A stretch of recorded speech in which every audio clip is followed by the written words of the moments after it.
Hi, Bašar. And to you, good day. I'd like to build on this previous question and what you've been saying. How can I then change myself to change the perception I'm having of the people around me, and specifically the ones I'm having quote-unquote negative experiences with? All right. First of all, you start by not labeling anything in your reality as negative, because if you do, all you're doing is agreeing with them and perpetuating that idea for yourself, are you not? Yes. Well, then if someone does something that you perceive as happening in your reality or is directed at you, knowing what we just said in that you are creating your version of them, you must be somewhere within your own consciousness in agreement with that idea in order to perceive it that way. Now, we understand you have the ability to observe in a neutral sense, in an objective sense, so to speak, that someone can be being negative even if you're not.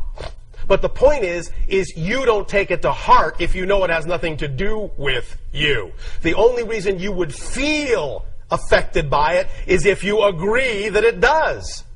You see? Okay, well, I want to take it one moment, not done yet. Okay. Want to illustrate a little point, if that's all right. Absolutely. Thank you. What is your favorite color?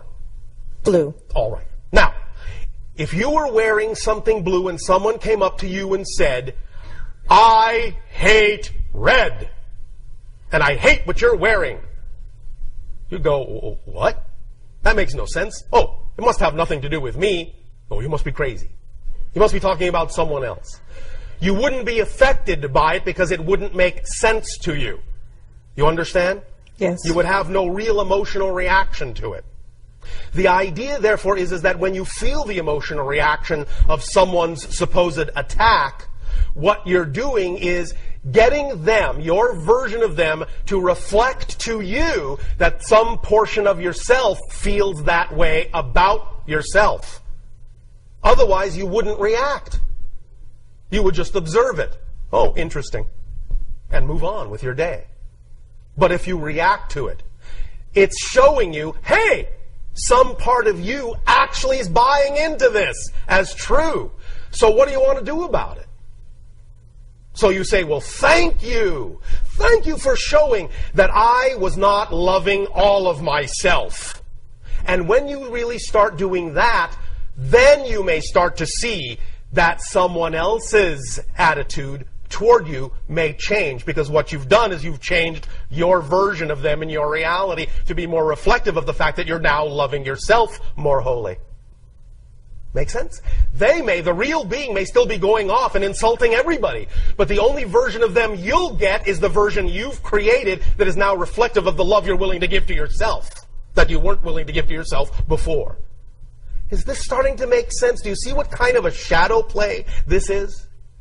Yes, it's very subtle, especially if you're in the room with somebody. Yes. And you're not... Especially if you imagine you're in the room with somebody. Remember, it's not real. It's not real. It's your reality experience. It's not empirically real. It's just a symbol of the reality you are creating yourself to be, of your experience of yourself.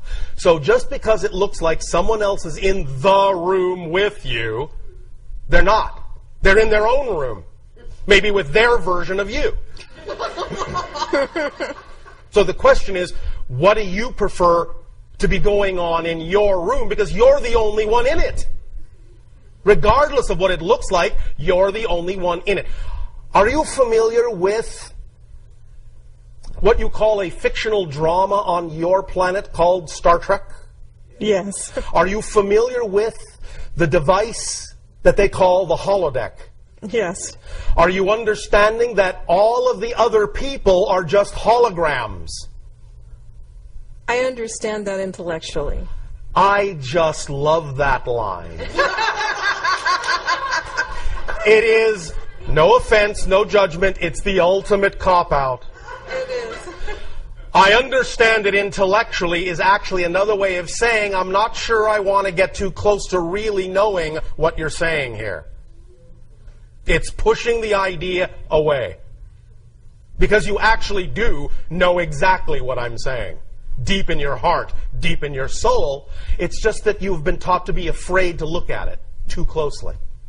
Afraid to look at the concept or the actual experience of Yes, holograms? because you see, this is what you're dealing with. This is what most of you deal with when you're in this kind of situation.